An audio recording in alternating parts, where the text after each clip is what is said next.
As he left the streets of Mecca, he was trying to find a home, a place for the believers, leaving their troubles behind. As he walked through the desert, he was thinking about his life. 10 years into Revelation, it was a trying test in time.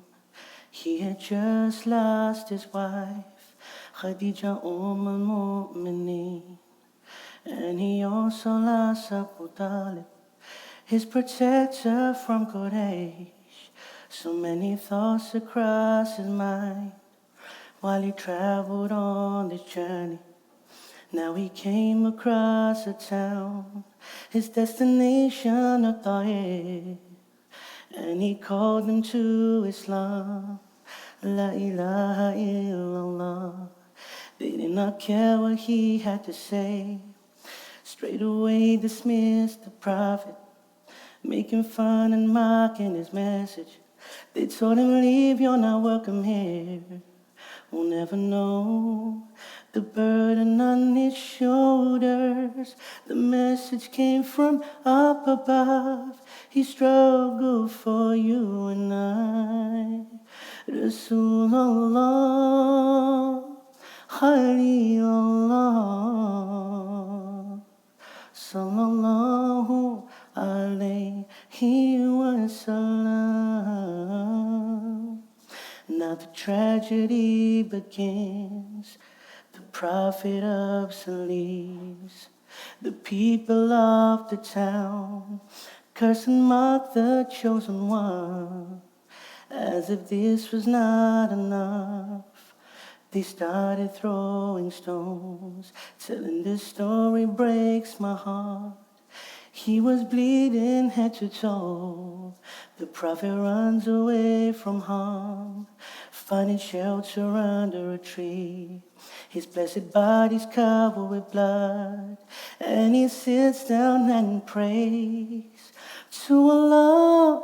He called with a beautiful dua, so powerful and humbling was the prayer of the prophet.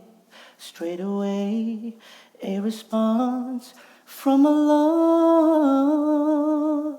Angel Jibreel came from above with the angel of the mountains of Ta'if. Jibreel alayhi salam said, O Prophet of Allah, I have brought the angel of the mountains of Ta'if. He will destroy that town and the people who hurt you. Your Lord has seen your pain and he sent us down to you. Prophet Muhammad, peace be upon him, he looked at the angel, said, don't hurt them. They do not know and I forgive them. Inshallah, one day they will come to Islam. Look how amazing our prophet was. Rasulullah, Khalilullah,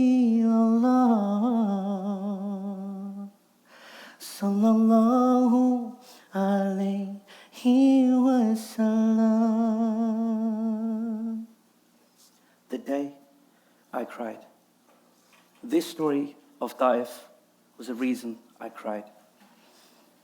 The Prophet Muhammad, peace be upon him, in this story went through so many hardships.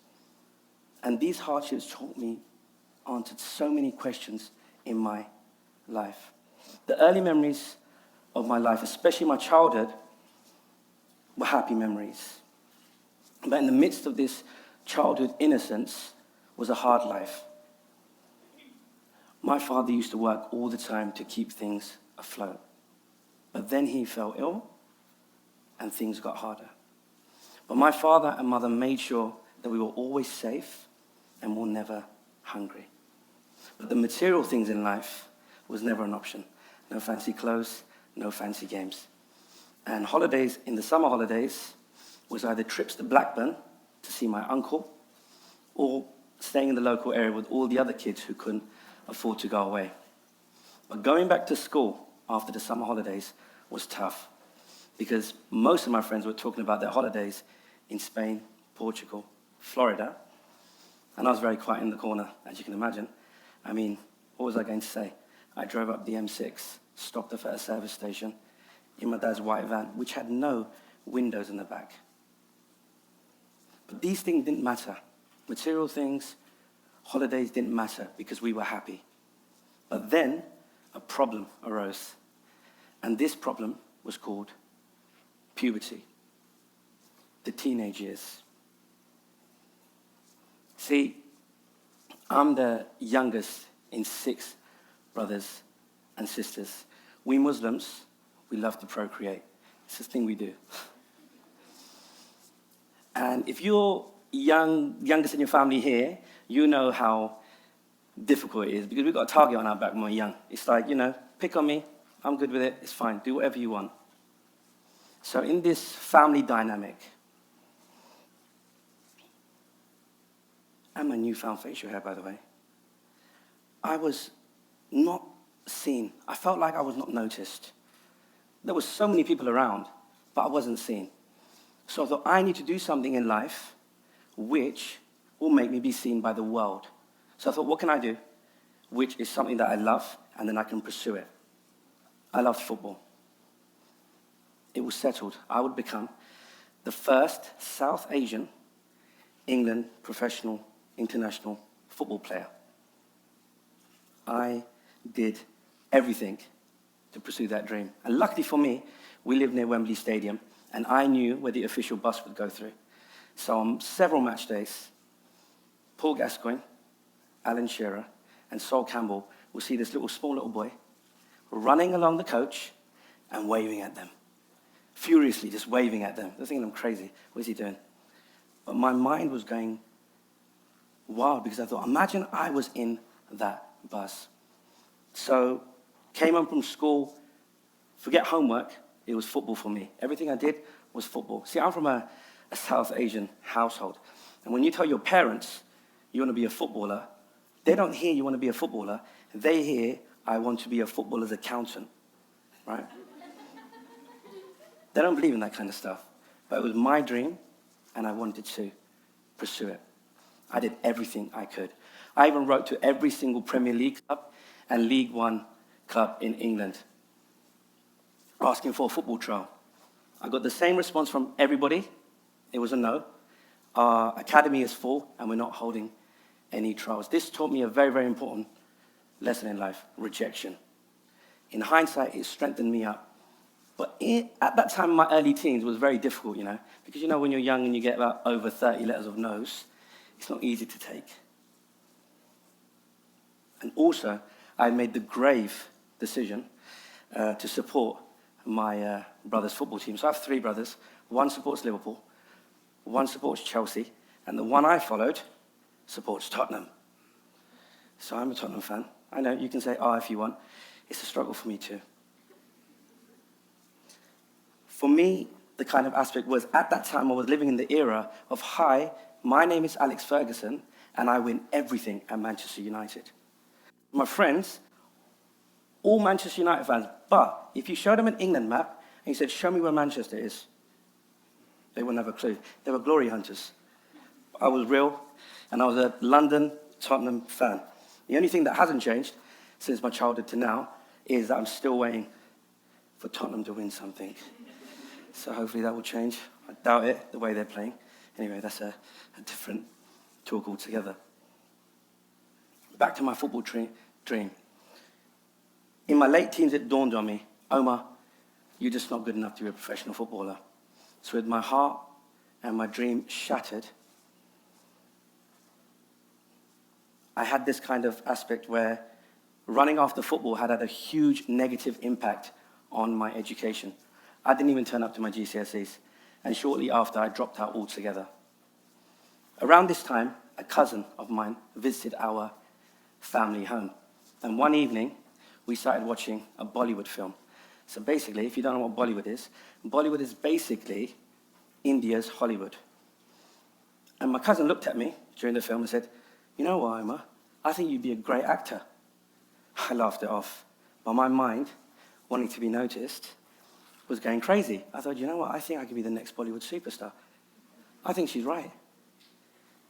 I'm going to do that. I had no money, so now I had to work. I worked everywhere, by the way. I was a McVitie's biscuit packer. I was an ice cream van man. I worked at HMV Music Store. I worked at Orange Mobile. Then I went up the hierarchy, retail hierarchy table, and I started working for Marks and Spencer's. It was a highlight in my life at that time. And then I started working for my brother's father-in-law's import-export company. For one day, I worked in a call center.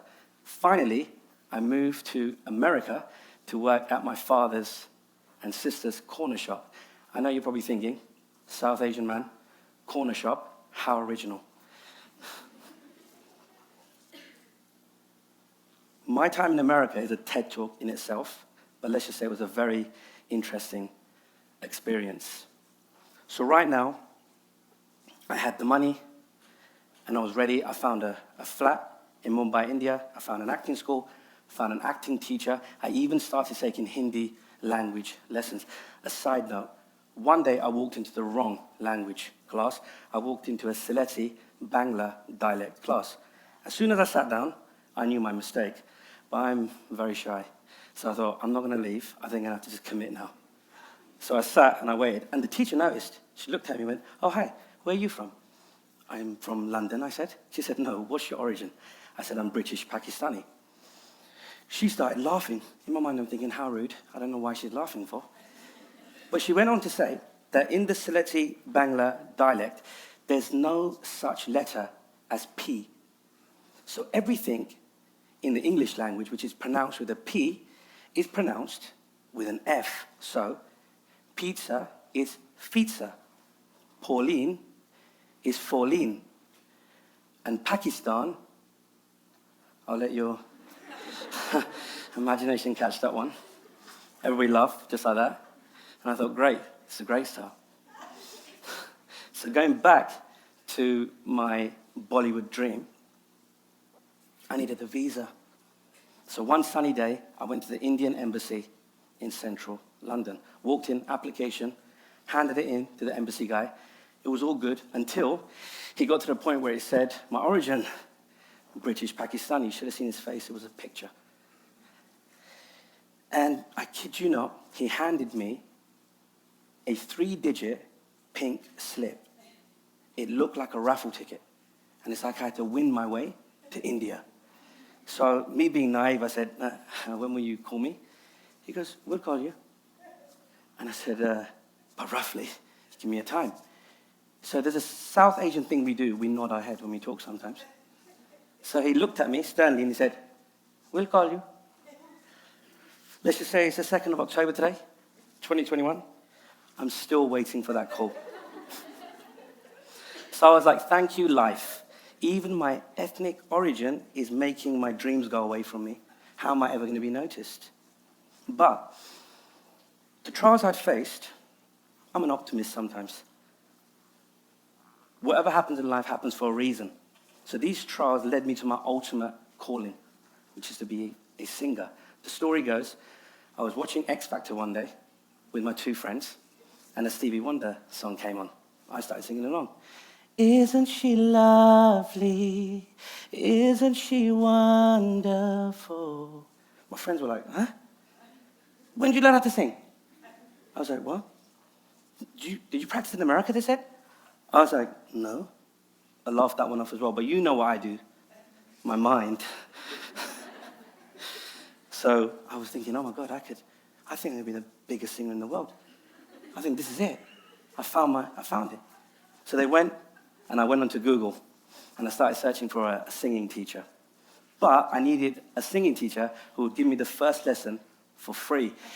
Because I was broke, I'd squandered all my India savings. I found somebody. So I went to the lesson, 5 minutes to finish, and the lady goes, okay, sing for me, show me what you've got. She sat down, started writing something, I started singing. As soon as I started singing, she stopped writing and looked up at me. My mind was like, oh my God, I'm going to kill my friends. They lied to me. She thinks I'm terrible. I'm wasting her time. I finished, there was a long silence, and she goes, no, it's not possible that you started singing last week. I went, is that bad, yeah? She goes, no, it's actually good. This is not true. You cannot have learned all this just last week. I went, well, I guess me singing all those Michael Jackson songs worked. in the shower, of course. I was a shower singer before that. That was my stage. And I've never, ever looked back since then. Actually, singing actually got me into college, and it got me into university. I graduated with a BA Honours in Commercial Music. My mum and dad were so happy, because degrees in the South Asian community is gold dust. No matter what it is, he's got a degree. We're happy with him.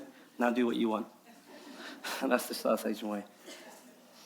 So I was a few years into my singer-songwriting career, and things were going well for me. I was signed with a really good management. I was being played on every major radio station. DJs were beginning to know my name. But there was something in me that I felt I was lost. I felt this darkness that I've never felt in my life. I was asking questions like, what is the purpose of my life? What am I doing? What am I chasing? Am I doing this for me? Or am I living for people out there? Am I selfish with what I'm doing? So the biggest thing happened to me at this time. I started reconnecting with my faith. And during this really dark period of me asking these questions, I actually picked up the English Quran, and I started learning about the life of the Prophet Muhammad, peace be upon him. My mother and father were always practicing, but I wasn't. I used to believe in God, but I didn't follow the Islamic principles.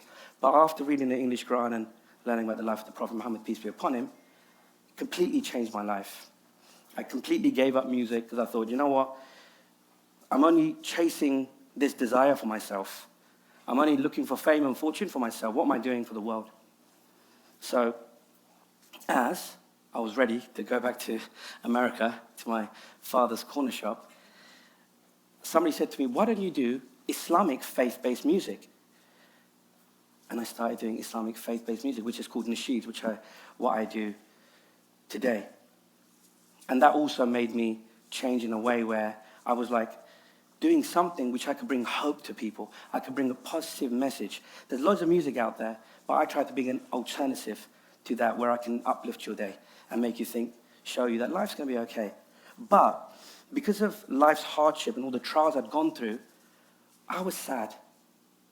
I was sad. I was always questioning my Lord. My Lord, why me? Why am I broke? Am I not a good person? He's rich. What have I done?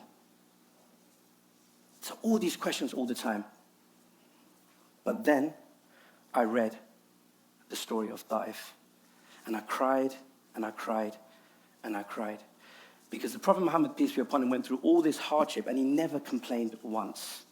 He looked at the positives and he just kept on with his journey. And for me, it just showed me that life is a journey. Today might be bad, but tomorrow will be better. We just have to have patience and faith. Because after every hardship, the ease will come. Now, I just look forward to those very easy days. My happiness is very easy now, by the way. I meet my friends, my wife, my mother, my children. That's my happiness, especially Sundays, because I can hear my kids screaming the house down, and my wife is telling them to be quiet. That's my happiness now, and that is something I love. But I'm still looking to be noticed. But now, I'm looking to be noticed by God. Everything I have, everything I own, everything I eat is thanks to you. Alhamdulillah, Alhamdulillah, Alhamdulillah. All thanks is to Allah. I finish by praising my master, my king, Allah subhanahu wa ta'ala, and I send my peace and blessings on my beloved Prophet Muhammad sallallahu alayhi wa sallam.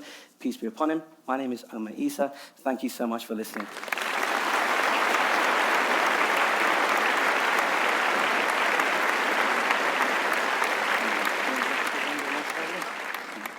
You know the lyrics, come on. I don't. I hope the audience are all fully entertained with Omar's talk. Before we break for lunch, how would you all like for Omar to... No. For you to sing. I don't know No. the lyrics. Well, we'll sing. We'll do a karaoke together. We'll do the karaoke together. You have to. You have to entertain as well. Let me ask you this. Yeah. How's the conference? Amazing. Mashallah. Well, hold on. No. See? Let me do that. How's the conference? Mashallah. How are you feeling today? How do I look today? Mashallah. How does the audience look today? Mashallah. Go on, give us a couple of lines. Only if you sing with me, though. Okay, I'll follow you. Okay. If we see a nice thing, Say mashallah. we say mashallah. If we see a nice house, Say we say mashallah. Come on, guys, join. mashallah. If we see a nice car, Say we say mashallah. mashallah. This is what we say in our deen. This is how we act in our deen. Don't you think we should let them know what mashallah means? Because they might think we might be, doing the shahada or something. So maybe we tell them what mashallah means. You tell them. Please. No, bismillah, tell them. So they know, so then they can get involved with us. No, you do it. Yeah. You told me. So basically, what mashallah means is we just thank Lord for everything. That's it, Even if you don't believe in your Lord, we're grateful, right? As humans, we're grateful at things what we have. So we will try it again. One more time. Yeah. In Okay. sync, everybody, Okay. if we can. If we see a nice thing, Say we say. mash. If we see a nice house, we say. Mashallah. If we see a handsome brother, we say. Mashallah. This is what we say in our deen. This is how we act in our deen. Omar, Isa, everybody. Thank you all. You've been an amazing sport.